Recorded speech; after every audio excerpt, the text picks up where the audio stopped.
वर्णमाला से संबंधित थ्योरी की क्लास है, तो इसे आप देखें और पढ़ें। देखते हैं इसमें आप लोग कितना सीखते हैं।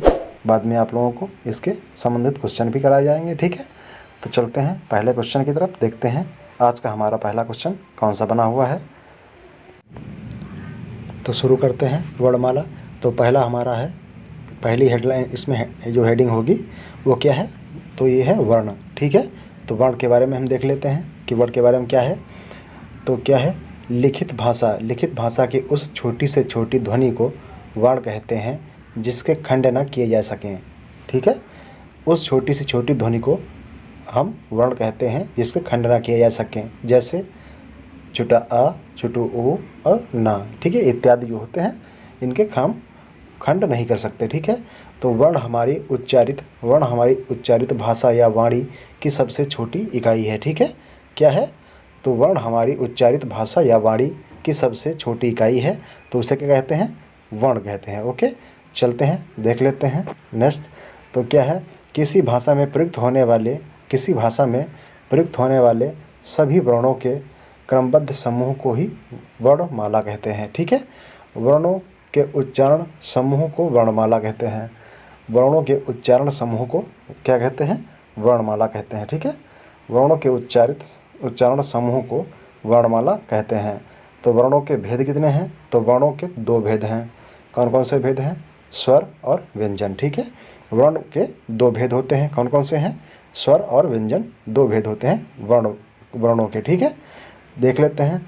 तो स्वर उन वर्णों को कहते हैं, क्या है, स्वर उन वर्णों को कहते हैं जिनका उच्चारण बिना अवरोध या विघ्न बाधा के होता है, अर्थात जिन वर्णों का उच्चारण बिना दूसरे वर्ण की सहायता से होता है उन्हें क्या कहते हैं, तो उन्हें स्वर कहते हैं। ठीक है, जिन वर्णों को उच्चारण करते समय किसी भी अवरोध या बाधा का सामना नहीं करना पड़ता है उन्हें हम क्या कहते हैं, तो उन्हें हम स्वर कहते हैं। ठीक है, ओके, नेक्स्ट चलते हैं। स्वरों की संख्या देख लेते हैं। तो स्वरों की संख्या कितनी है, तो स्वरों की संख्या है 11। ठीक है, स्वरों की संख्या कितनी है, तो स्वरों की संख्या है 11। उच्चारण के अनुसार इसके 3 भेद हैं। कितने भेद हैं, तो इसके 3 भेद हैं। तो इसमें पहला है ह्रस्व स्वर। जिन स्वरों के उच्चारण में एक मात्रा काल लगता है जो खींचकर नहीं बोले जाते ह्रस्व स्वर कहलाते हैं, जैसे छोटा आ, छोटी ई, छोटा ऊ और रे। तो ये इनकी संख्या कितनी होती है, तो इनकी संख्या 4 होती है। ह्रस्व स्वरों की संख्या कितनी होती है, तो ह्रस्व स्वरों की संख्या होती है 4। ठीक है, नेक्स्ट चलते हैं। तो नेक्स्ट देखते हैं दीर्घ स्वर। तो दीर्घ स्वर के बारे में देख लेते हैं। दीर्घ स्वर कौन से हैं, जिन स्वरों के उच्चारण में ह्रस्व से दोगुना समय लगता है। जिन स्वरों के उच्चारण में ह्रस्व से दोगुना समय लगता है और जो खींचकर बोले जाते हैं दीर्घ स्वर कहलाते हैं।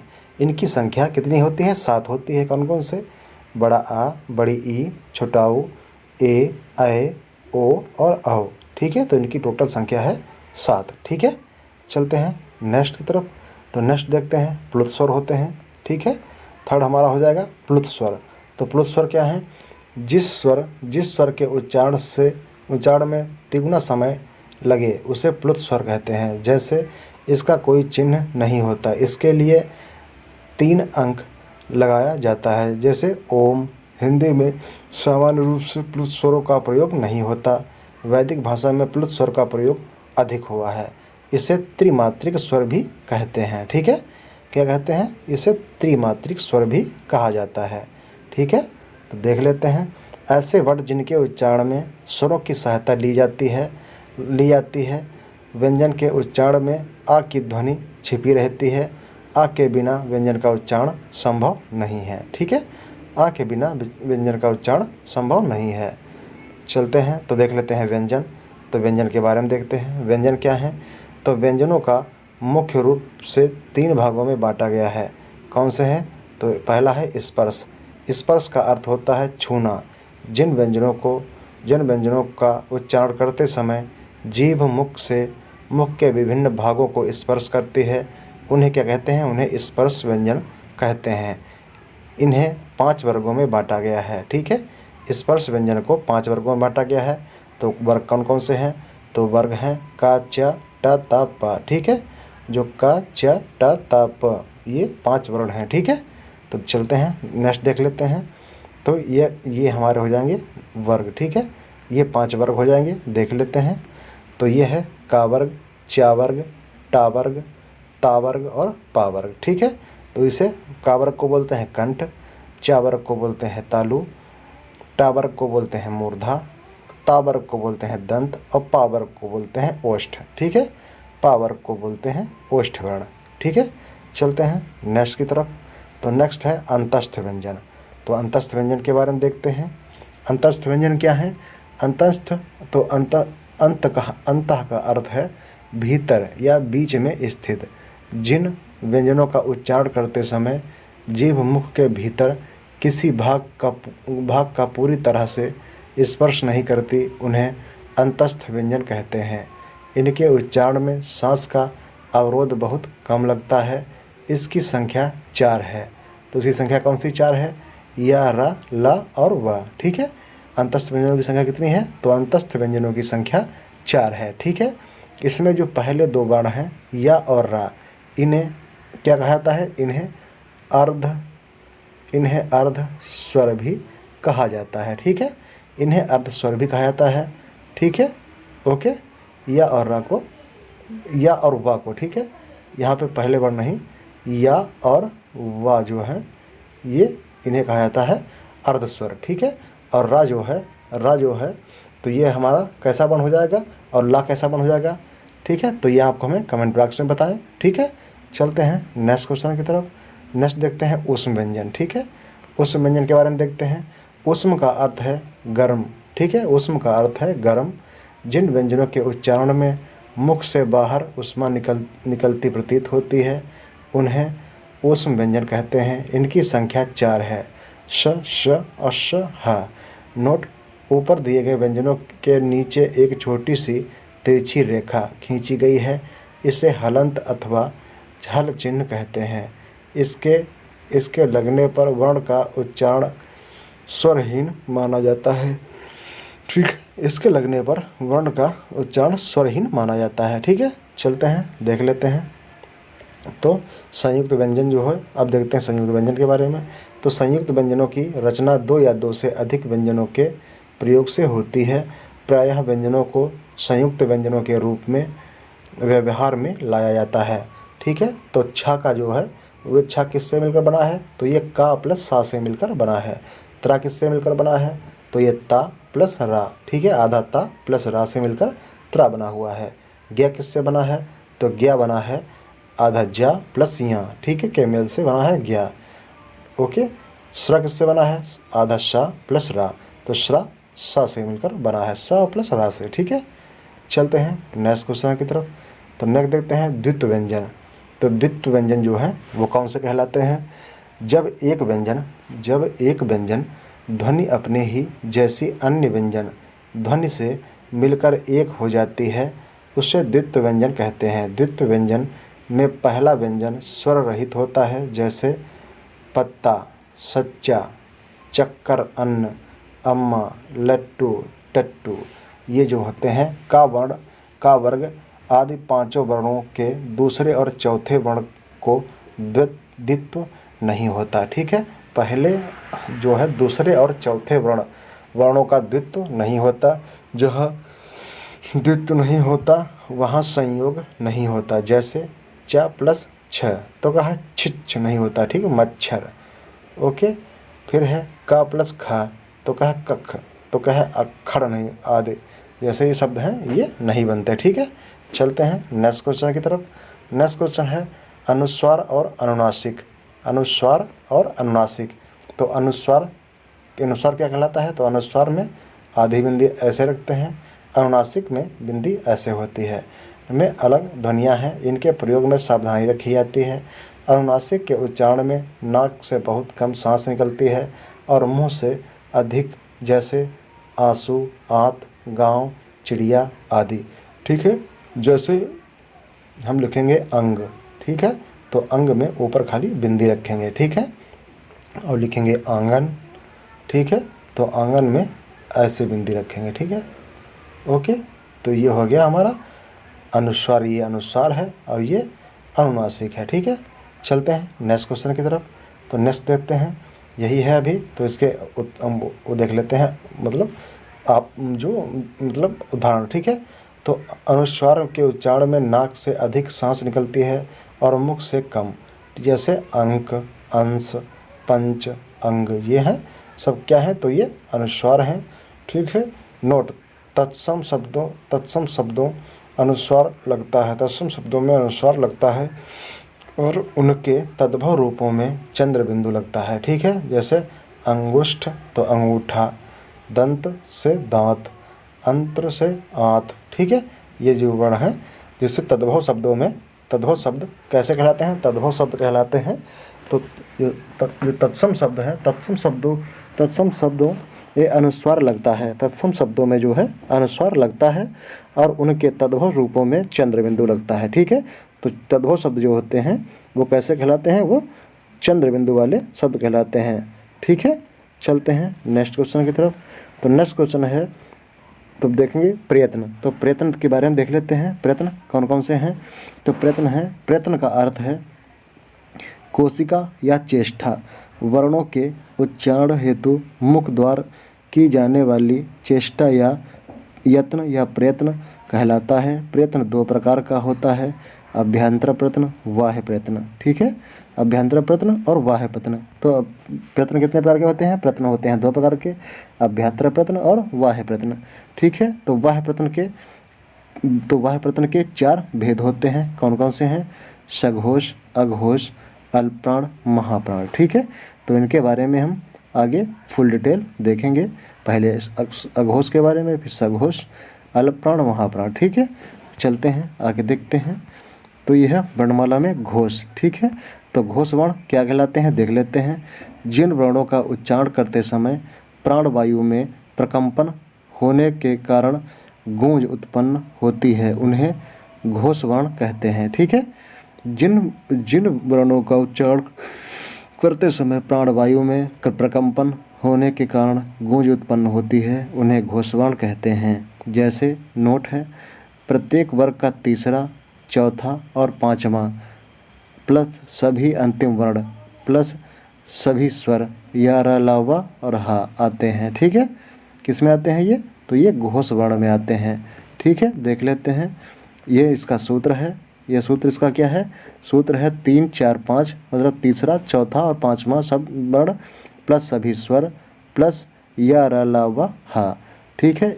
टोटल मिलाकर इनकी संख्या हो जाएगी 31। कितनी हो जाएगी, तो टोटल सब मिलाकर इनकी संख्या हो जाएगी 31, ठीक है। चलते हैं नेक्स्ट की तरफ। तो नेक्स्ट चलते हैं, देखते हैं। तो ये है अघोष, ठीक है। तो अघोष के बारे में देखना है, इन वर्णों के उच्चारण में प्राणवायु में प्रकंपन नहीं होता, इसलिए इन्हें अघोष कहते हैं। इन वर्णों के उच्चारण में प्राणवायु में प्रकंपन नहीं होता, इसलिए इन्हें अघोष कहते हैं, ठीक है। क्या कहते हैं, इन्हें अघोष कहते हैं। सभी वर्गों के पहले और दूसरे वर्ण तथा श आते हैं, ठीक है, ठीक है। चलते हैं नेक्स्ट की तरफ। तो नेक्स्ट हमारा है अघोष। तो अघोष देखते हैं, अघोष कौन कौन से वर्ण हैं। तो अघोष में सूत्र हमारा है पहला दूसरा, ठीक है, पहला दूसरा प्लस श, ठीक है। तो ये ऊष्म व्यंजन, ठीक है, पहला और दूसरा प्लस ऊष्म व्यंजन जो होते हैं ये सभी क्या कहलाते हैं, तो ये सभी अघोष कहलाते हैं, ठीक है। क्या कहलाते हैं, ये सभी मिलकर अघोष कहलाते हैं। इनकी संख्या जो है वो कितनी है, 13, ठीक है। अघोष वर्णों की संख्या कितनी है, तो 13 है, ठीक है। चलते हैं नेक्स्ट की तरफ। तो नेक्स्ट है अल्पप्राण, ठीक है। क्या है, अल्पप्राण। अल्पप्राण के बारे में देख लेते हैं। जिन वर्णों के उच्चारण में श्वास वायु कम मात्रा में बाहर निकलती है, इन्हें अल्पप्राण कहते हैं।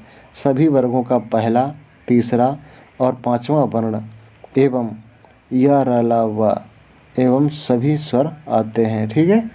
कहते हैं सभी स्वर आते हैं, ठीक है। चलते हैं नेक्स्ट क्वेश्चन की तरफ, नेक्स्ट की तरफ। तो नेक्स्ट क्या देखते हैं, अल्पप्राण के सूत्र। तो अल्पप्राण का सूत्र है अल्पप्राण तो है 1, 3, 5 प्लस या, र, ला, व, ठीक है। 1, 3, 5 प्लस अंतस्थ वर्ण, ओके, ये इसकी ट्रिक है, 1, 3, 5 अंतस्थ वर्ण, ओके। चलते हैं नेक्स्ट की तरफ। तो नेक्स्ट है महाप्राण। महाप्राण महाप्राण के बारे में देख लेते हैं। तो महाप्राण के जिन वर्णों के उच्चारण में प्राणवायु अधिक मात्रा में बाहर निकलती है वे महाप्राण वर्ण कहलाते हैं। प्रत्येक वर्ग का दूसरा चौथा वर्ण श श श ह आते हैं। कौन आते हैं? श श श और ह आते हैं। ओके, चलते हैं नेक्स्ट क्वेश्चन की तरफ। तो नेक्स्ट है महाप्राण। तो महाप्राण के बारे में देख लेते हैं।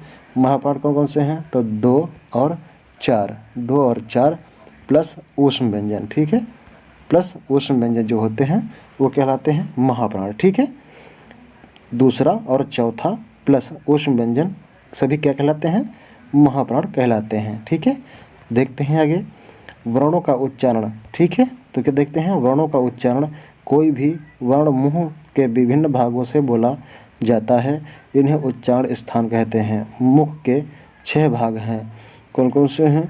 कंठ, कंठ और निचली जीभ के स्पर्श से बोले जाने वाले वर्ण तो अक अक आ क वर्ग, का वर्ग और विसर्ग, ठीक है। का वर्ग और विसर्ग ये मिलाकर, ठीक है, बनते हैं। तो क्या है कि ये कंठ कहलाते हैं। आ प्लस बड़ा आ का वर्ग और विसर्ग मिलकर, ठीक है। तो इसमें हम सूत्र के देखते हैं। अकुह अकुह विसर्जनीय, अकुह विसर्जनीय नाम, अकुह विसर्जनीय नाम कंठा, ठीक है। अकुह विसर्जनीय नाम कंठा। आ से लगाकर का से कबूतर तक, ठीक है, और हा फिर और विसर्ग, ठीक है, ये सब मिलकर क्या कहलाते हैं? तो ये कहलाते हैं कंठ वर्ण, ठीक है। चलते हैं नेक्स्ट की तरफ। नेक्स्ट है तालव्य। नेक्स्ट क्या है? तालव्य। तो क्या है? तालु और जीभ के स्पर्श से बोले जाने वाले वर्ण इचु यशानाम तालु, ठीक है, इचु यशानाम तालु कहलाते हैं, ठीक है। मूर्धा में मूर्धा और जीभ के स्पर्श वाले वर्ण ऋतु रसानाम मूर्धा, क्या होता है? ऋतु रसानाम मूर्धा। दंत में दांत और जीभ के स्पर्श से बोले जाने वाले वर्ण दंत वर्ण कहलाते हैं। तो इसमें है लेतु लसानाम दंता, लेत लसानाम दंता, ओके, क्या है? लेतु लसानाम दंता। चलते हैं नेक्स्ट की तरफ। तो नेक्स्ट देख लेते हैं ओष्ठ।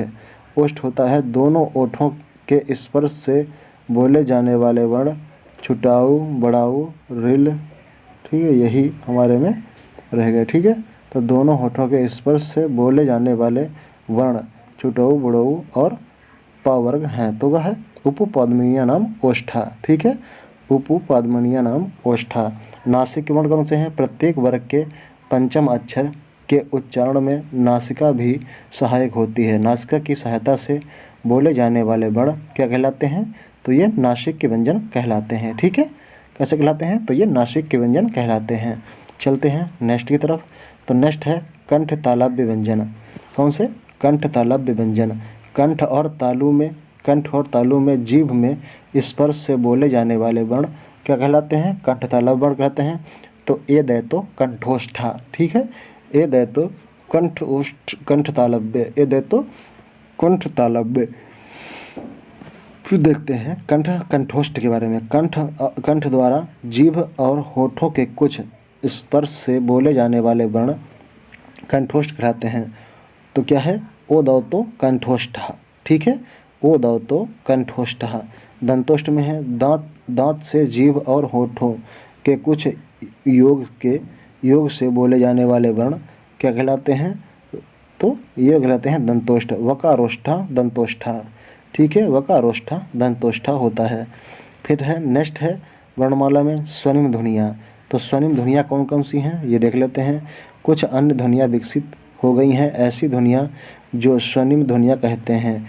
ढ और ढ स्वनिम ध्वनियाँ हैं। दोनों ड ढ से विकसित हुई उच्चारण के समय ड ढ ध्वनि शब्द के रूप में तथा शब्द के बीच में संयुक्त व्यंजनों के रूप में आते हैं।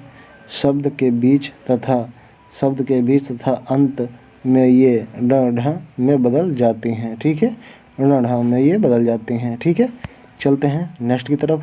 जैसे देख लेते हैं इसके बारे में। जैसे ड से डलिया और अड्डा, ढ से मोड़, सड़क, पकड़, ढा से ढक्कन और गड्ढा, ण से है गढ़, चढ़, पढ़कर। ठीक है, ये सब वर्ण बनते हैं। ठीक है, चलते हैं नेक्स्ट।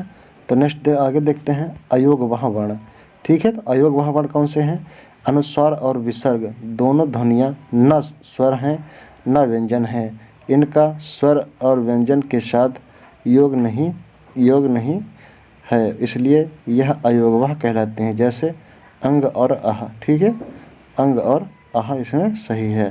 ठीक है, तो चलते हैं नेक्स्ट की तरफ। तो नेक्स्ट हमारा सब क्वेश्चन ही, ये जो है वर्णमाला चैप्टर यहीं समाप्त होता है। Thanks for watching Vijay Devi computer classes. आप लोग हमारे चैनल को लाइक करें, शेयर करें, सब्सक्राइब करें और अपने दोस्तों को भी सुझाव दें कि वो हमारे चैनल को लाइक करें। Thank you, thanks for watching, धन्यवाद।